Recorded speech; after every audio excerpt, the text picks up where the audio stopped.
people who go into, and I've only had experience up until like now my daughter's going into high school, so it may be a total game changer now. But I think that especially earlier on, there's so much more awareness and kind of tolerance and just kind of like acceptance, because honestly, kids are so pure, like they take in whatever they're kind of given. So I don't think that kids are like mean and spiteful unless it's a learned thing. And so the teachers foster that whole sense of like respect each other. Like this whole thing in their elementary school has been about bucket filling, right? You fill each other's buckets. You don't dip into buckets. So you're filling a bucket with being kind and being helpful and being generous and helping each other. A bucket dipper is somebody who sits there and takes the goodness out of a situation. So you're always striving to fill a bucket. And that's been the overriding theme, I think, at least since Qasim's been in school. So that's all of this new principles have been there. They didn't have them when Yeah, I was there. no. So Miss Dunn, she's been great. But it's talking about like there's actually, it's based on a book about bucket filling. If you like search it, especially because you guys are going into or at least you are going All of to us, yeah. All of us. yeah.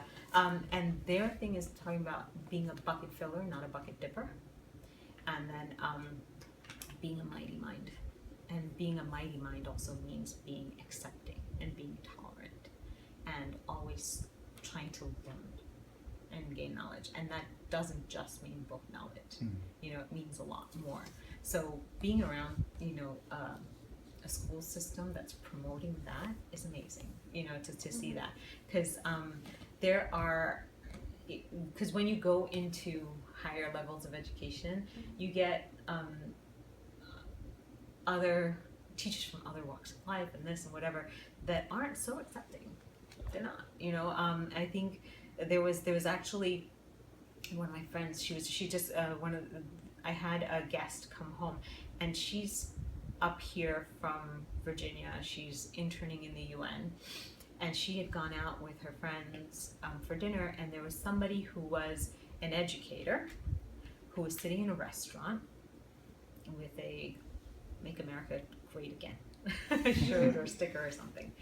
And she's like, well, I was just sitting there waiting for a table over there. But she's like, that teacher identified herself as a teacher and talked about and she was a university professor above that, okay? She was a university professor, and she's like, I would feel uncomfortable if somebody wore hijab, meaning like burqa or niqab, right? Covering eyes. Because I'd feel uncomfortable. I wouldn't want to teach that person in my classroom.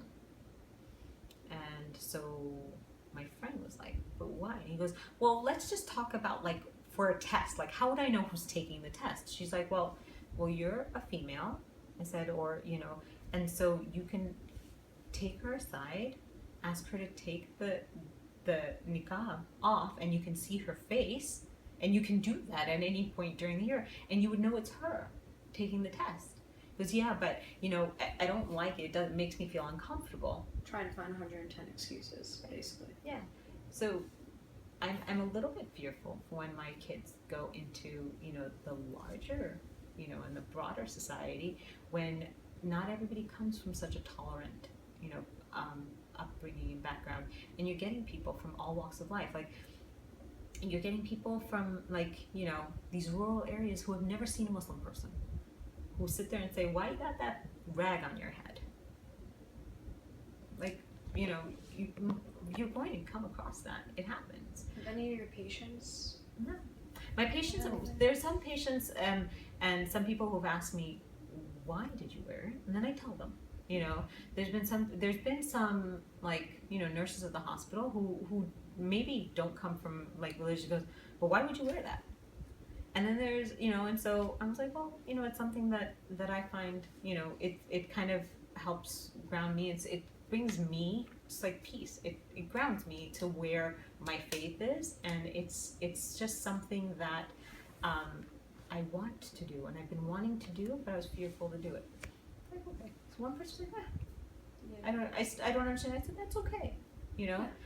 There's other people who, and I tell people, I'm like, because some people would be like, what made you decide, did you get married? I was like, no, I've been married a long time. Oh, did you go to Hajj? No, I didn't, but that's cool that you know about Hajj, right?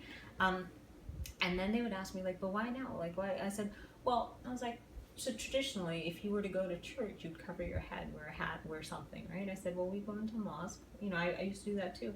I said, but God doesn't live in a church or a mosque. God is everywhere. So if I'm covering my head to go into a place that I associate with God, why wouldn't I cover my head everywhere? And they're like, oh, I never thought of that. I was like, yeah. I was like, I had to actually like, you know, I realized that was one of the things for myself, is that like, I'm willing to do when I go into here or here or here. I said, but God doesn't live here or here or here. God is infinite. I was like, so why am I being like kind of two-faced and doing it only in certain situations or certain places? Have you Have you personally dealt with any instances of racism? Yeah, well, when I was growing up, you know, it was kind of hurtful then. Like I said, it was one of the first brown people here in East Meadow. Well, that's okay. But I think it just made me stronger. But and like, it's funny because at like our, I don't know, New Year reunion, it was one of those like the people who like made my life miserable on certain, you know, occasions. Were like, I'm really sorry. You know, they made my life miserable, not just me, like anybody who was a nerd. I just happened to be a brown nerd. That was it.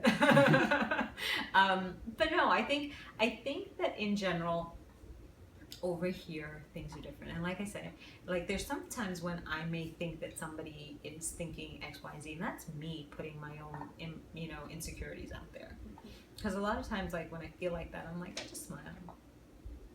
I say hi. Did you feel like that in school at all, or like did you notice anything in school? No, I think in general I was, so, you know, like growing up here, because I grew up in East Meadow, apart from those first couple of years where I just felt like an outsider because I came into the school in 4th grade while, you know, a lot of the other kids were already there, and I came in the middle of the school year. So it was just like my own insecurities, I think, more than anything else. And yeah, we were different. Yeah, I ate Indian food when not many people thought that Indian food was all that cool, because it's all that. But I was like, I love Chinese food and Italian food. I just love food, so it's okay. You know, doing things like that, like kind of being that, you know, like coming into that situation. Now I go to the school and I pick up my daughter and I see girls wearing hijab, and I see, you know, people of all ethnicities and, you know, colors and whatever, and I'm like, thank God, you know, because it isn't like, you know, a slice of chocolate pie or vanilla pie or whatever it is. It's really just like a mix, which is great because it's a melting pot. That's what we came here for. Do I think that it's a melting pot in like Nebraska? Probably not. You know, so that's a different sort of situation. So I live in New York. I grew up in New York. I went to school at NYU. You know, it's like melting pots. So I think I had a different situation. So when, like, if I were to go into like, you know, I don't know, somewhere, you know, it's like sometimes when I go upstate, like when we're going to Toronto and I'm going to like these little like gas stations and stuff like that, I'm like, I think they see enough people coming back and forth, but I'm just like, hi, how are you? When they hear your voice and they see that you're normal, you know, I think everybody's kind of like normal-ish. Yeah, not everybody comes out saying, hi, can I use the bathroom? You know? So people kind of, it puts that insecurity of that unknown, the fear of the unknown. That's actually the biggest thing. It's the unknown. Like, people just don't know it. Yeah. So they come at it with their own kind of like biases. So I'm assuming after what you just said that you feel that your children don't really experience any sort of racism, really. No, not really. I think, thank God, I don't think so. I think that, and I love the fact that, you know, my kids are friends with kids of different ethnicities and nationality, because they don't see them as an ethnicity or nationality. They see them as just the people that they are, you know? So Eric is Eric, Sam is Sam, Ali is Ali. You know, it doesn't make a difference. It's not about that. do I love the fact that they also have Muslim friends who they can, like, when it's prayer time, they can pray together? I do love that, you know. But that's a different story, because then there's certain things like, you know, when their other friends are dating and they're talking about boyfriends, my daughter's talking to her other friends who are not dating and, you know, not feeling that pressure, and that's cool.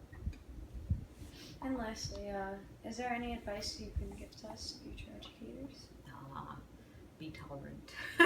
Don't be afraid, but foster that sense of, you know, seeking knowledge, and like, don't ever let go of that, you know, like, be as open as you are right now, you know, and be as open as that with all the kids, because I don't know what, I know this one's going for like high school age kids. I don't know what you guys are going for. Elementary. Okay, so you've got those like kids who are just like exploring, they're blank slates, and then you've got the kids who are like emotional basket cases a lot of times. Like, come on, puberty, hormones, that's not fun. And they're experimenting and they're getting hit by so many things. They're being told about drugs, and they've got their hormones, and girls just, you know, developed and boys just like popped up and did, like, I mean, you're being bombarded by so many things. And then there's like, you know, there's sports and this and this. Like, foster that, like, that exploration, or that thirst for knowledge that kids will inherently have. You just have to find that way to communicate with them. Be that person who you know is willing to put in that extra effort to reach out to somebody who looks like who sits in a corner by themselves and wonders if they're gonna fit in. You know, and if you see, because there were times, there was, I told you I was the nerd, right? So there was a class trip, graduation trip, I don't know, one of those things, right here to the East Meadow Bowl, and I think it was 6th grade graduation, something like about that, and I wasn't one of the cool kids, and I wasn't, and then the kids, like, you know, were like seeming friendly. Somebody came and pulled down my pants as I was going. I was like, don't allow things like that to happen. Don't allow kids to ostracize other kids. You know, like, be brave enough to step up and, you know, speak for that kid who feels like they can't speak for themselves. Thank you very much. Thank you so much. Thank That was you. great.